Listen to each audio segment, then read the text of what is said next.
Welcome to the Beginner's Guide to Phasmophobia. In this game, you go into a haunted place and you have to figure out what kind of ghost you're dealing with, among other things. There are 7 evidences, and each ghost type has a unique combination of 3, as well as special traits and abilities that can be used to identify it. In this video, I'll cover the evidences, how to survive hunts, and other important mechanics. Part 1: Fuse box and temperature.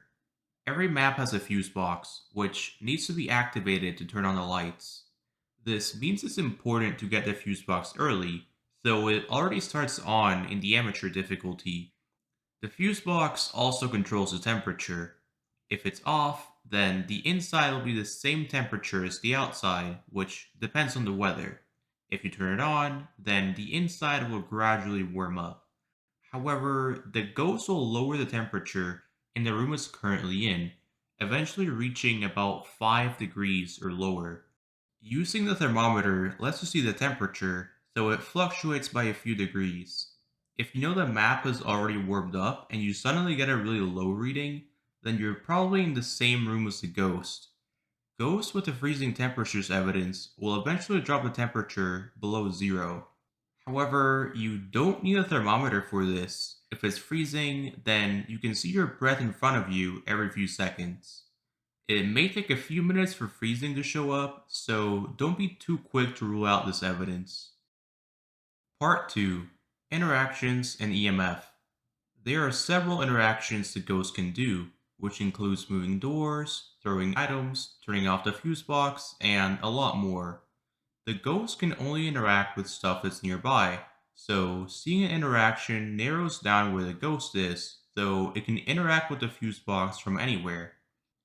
Every interaction will create an EMF signal at its location, which lasts for 20 seconds. If you go to where the interaction happened with an EMF reader, it will pick up the signal. You can also use a photocam to take a picture of interactions that happened in the last 20 seconds, which gives money and experience. If the EMF stopped going off, then it's too late to take a picture. Also, if you stand too far away, you get fewer stars, which reduces the reward. Now let's talk about EMF levels. Level 1 is the default and doesn't mean anything. Level 2 means there was an interaction, unless it was an item throw, in which case it's level 3. Level 4 means ghost event or hunt, which I'll cover later, and level 5 is actually an evidence. Ghosts with the EMF5 evidence have a 25% chance of generating EMF5 every time they do an interaction. A common beginner mistake is to rule this out after 4 or 5 interactions. In reality, you will need to see 10 interactions without EMF5 to be 95% confident it's not EMF5. There is also an activity monitor in the truck that spikes whenever there's an interaction. If the activity increases by 4 or 5 and you know there wasn't a ghost event recently, then it's probably EMF5. Part 3: Fingerprints. Ghosts with this evidence will leave fingerprints after certain interactions, such as touching doors, knocking on windows, flipping light switches, and banging on cooler boxes. You can see fingerprints with a UV flashlight or glow stick, though they disappear after 2 minutes. You can also photograph fingerprints after the interaction picture. Then there's a ghost called the Obake, which has this evidence but won't show fingerprints 25% of the time. If the ghost touched the door and you see there's no fingerprints, then it either isn't this evidence or it's an Obake. The Obake also has a small chance of leaving 6 finger fingerprints, which gives it away. Part 4: Ghost Room and Ghost Orbs. The Ghost Room, also known as the favorite room, is the main room that the ghost will tend to be in, as well as where it starts. If most of the activity seems to be concentrated in one room, then that's probably the ghost room. Sometimes the ghost will temporarily roam to a different room, but this does not mean the ghost room has changed. The ghost room can't change in the amateur and intermediate difficulties, though it might change sometimes in upper difficulties. Anyway, If the ghost has the ghost orbs evidence, then the ghost room will have floating orbs. You can only see these by turning off the lights, taking a video cam, and turning on night vision. If you're holding the camera, use right click to toggle night vision. You can also place down the camera or just drop it if it's attached to a tripod. If you're watching from the truck, use the mouse to switch between cameras and the keyboard to toggle night vision. Orbs can be a bit difficult to see, so make sure to turn off any flashlights and check different parts of the room. If you go to the journal, you can see that entering orbs will rule out the mimic. However, the mimic does actually have ghost orbs. That's right, it has four evidences. So if you think you have a Hantu based on evidence, you actually have to rule out the spirit box to be sure it's not a mimic. Part 5, Voice and Spirit Box. To avoid any issues, make sure the game can detect your microphone. Ghosts with the Spirit Box evidence can respond if you ask something on the Spirit Box. To use the Spirit Box, you need to be near the ghost or in the same room it's currently in. This is usually the ghost room, but it may be a different one if the ghost is roaming. You may want to use the thermometer to confirm what room it's in. Anyway, then you need to turn off the lights, turn on the Spirit Box, and start asking questions on local push to talk. Here's an example of me using the Spirit Box. Are you here? I'm here. Are you close? I'm behind you. Are you friendly? If you ask a lot of questions but keep getting an X, then you can rule out this evidence, but only if you're confident the ghost was nearby. Some ghosts will only respond to players who are alone, though this is only relevant in multiplayer. In lower difficulties, the journal tells you if this is the case, but in upper difficulties, you should assume it only responds to players who are alone. Finally, if you ever get heavy breathing as a response, then it's a Deogen. Part 6, Dots. To check for this evidence, place a dots projector in the ghost room and keep an eye on it.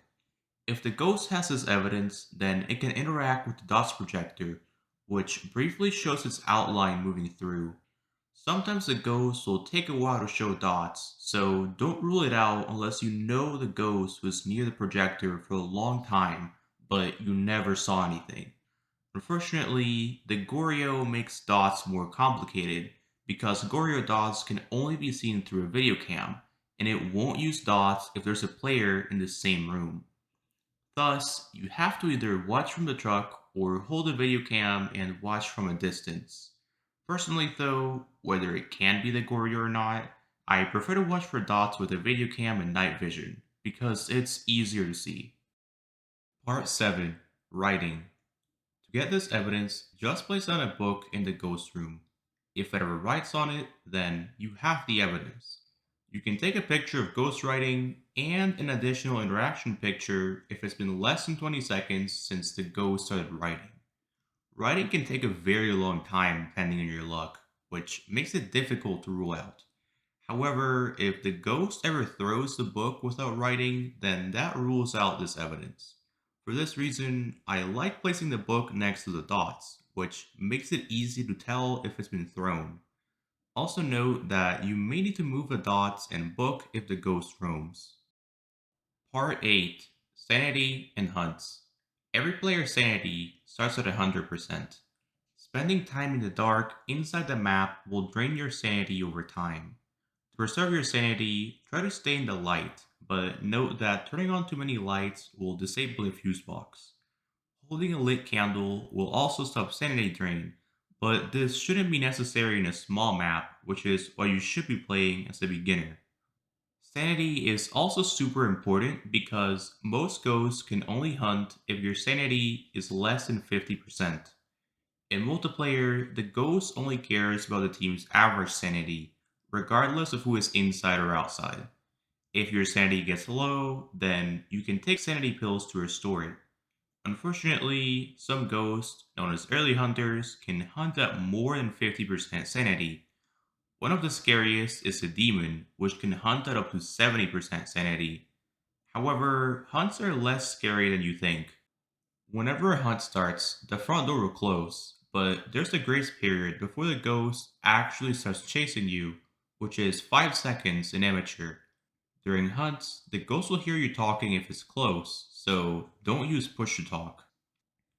It can also find you if your flashlight is on or if you're holding active electronic equipment, so make sure to drop or turn off electronics. Although you will be faster than most ghosts, assuming you sprint as much as you can, the ghost will gradually speed up if it has line of sight with you, making it hard to outrun it for long. Thus, the goal should be to find a hiding spot and wait out the hunt.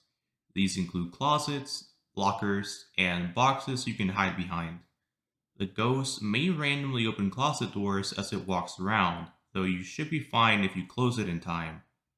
Hiding spots will not work if the ghost sees you going into them, so breaking line of sight is very important. When a hunt ends, all the lights will turn off, the ghost will teleport back to the ghost room, and the front door will be unlocked. You can also tell a hunt is over if you stop hearing the ghost, so keep in mind the ghost is only audible within 20 meters, so don't accidentally leave your hiding spot while the hunt is ongoing. In higher difficulties, some hiding spots will be blocked, so it's very important to scout out hiding spots before the ghost can hunt. Another way to survive is with smudge sticks.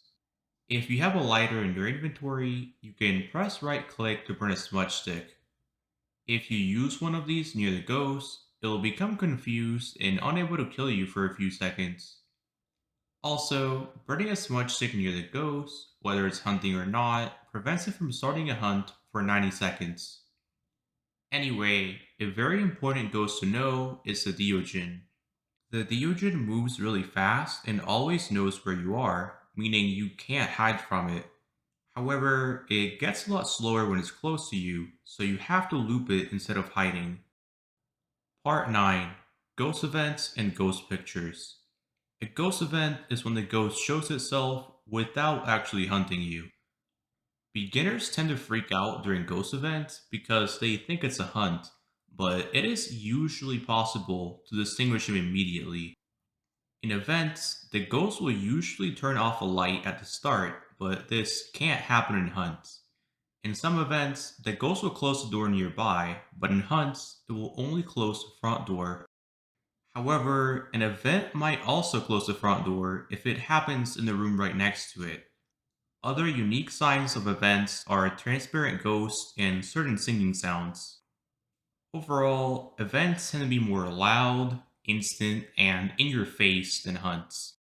Running into the ghost will end the event and drain 10% sanity, so avoid doing that.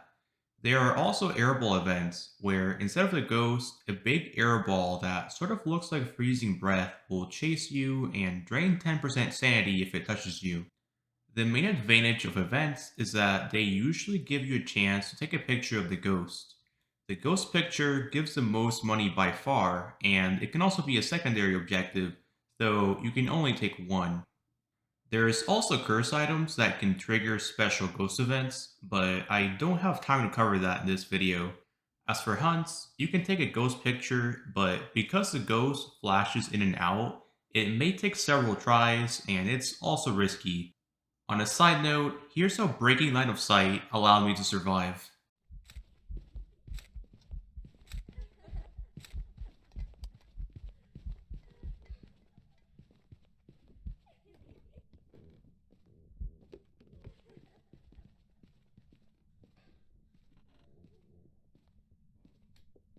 Part 10: Secondary Objectives. In addition to finding the ghost, you also get 3 random secondary objectives, which are recommended to increase your rewards. Technically, every objective is optional, though finding the ghost is the most important, as it gives you an investigation bonus for every other objective completed. Anyway, here are the remaining items needed for secondary objectives. To use a crucifix, you can either place it, drop it, or hold it in your hand. It has a 3-meter radius, which you can see when you're placing it. If the ghost tries to hunt in range of a crucifix, the hunt won't happen, but the crucifix will get used up. If the ghost is a demon, then the range is 5 meters instead of 3, but the crucifixes will get used faster. You can also take a picture of a used crucifix, which gives more money than most pictures. Each crucifix has two uses, and you can bring two of them, allowing you to prevent up to 4 hunts. To use a motion sensor, just place it on the wall with F. If the ghost or player moves in front of it, the motion sensor will light up, and you also hear a beeping noise in the truck. This can be good to track movement between rooms, but it isn't super essential. The paramic is an item that picks up sounds up to 30 meters in front of it. This is generally good for finding a ghost in big maps, but not in small maps. Getting a reading usually indicates that the ghost is somewhere in front of you, so player interactions like opening doors will also be picked up. If the ghost is in range of the paramic, then sometimes it will do paranormal sounds, which you can only hear with the paramic. If the ghost ever steps on salt while it's not hunting, you'll see a visible imprint on the salt and also hear footsteps. This creates footprints showing where the ghost was moving, which you can see with a UV flashlight or glow stick, but they disappear after a few seconds. You can photograph both the footprints and the salt piles themselves after they've been stepped on. Also, if the ghost is a wraith, then it will never step on salt and you won't get the salt objective. Finally, there's also a bone that always spawns in a random location. It's a good picture to take, and collecting it also counts as an objective. Part 11, Shop and Rewards. By default, you only start with the evidence items, a photocam, and a basic flashlight. As you level up, you unlock new items, which you can buy in the shop. Then you can use the plus and minus icons to add or remove items from your loadout. Once the loadout has every item you want to bring, click Add to actually add those to the lobby. If you die, you lose all the items you brought, so only take what's essential. In other words, there's no point in bringing like 6 video cams. I understand that this is a horror game, which may be intimidating for some of you, but I promise it's really not that scary once you get used to it. Once you know what you're doing, there are a lot of ways to stay alive and counter the ghost. I recommend starting with amateur because you can't get hunted in the first 5 minutes, and the sanity drain is super slow, which lets you do a lot before you can even get hunted. I also recommend playing on Tanglewood and Willow because they're small and beginner friendly maps. Once you feel that amateur is a bit too easy, you can move on to intermediate, which doubles your rewards. Part 12, Recap. This is a lot of information, so here's the basic formula to put it all together. Number 1, take all the items you need. I recommend this if you can afford it, though I personally take more stuff. Number 2, start with EMF, strong flashlight, and photocam. Number 3, get the fuse box and start turning on lights so your sanity doesn't turn into Among Us. Number 4, find the curse item and take a picture. I didn't cover the curse items because this video is already long enough. They are dangerous, so don't use them if you don't know how they work. Number 5, look for items that are out of place and listen for any interactions nearby. Number 6, once you know where the ghost is, go to the truck and start getting the evidence items. Run through the evidences, run through the objectives, and that's basically it. Final tip, if you leave a door closed, then you come back and suddenly it's open, then you know the ghost is close. Thus, leaving doors closed is generally good practice. Anyway, I'll see you guys next time.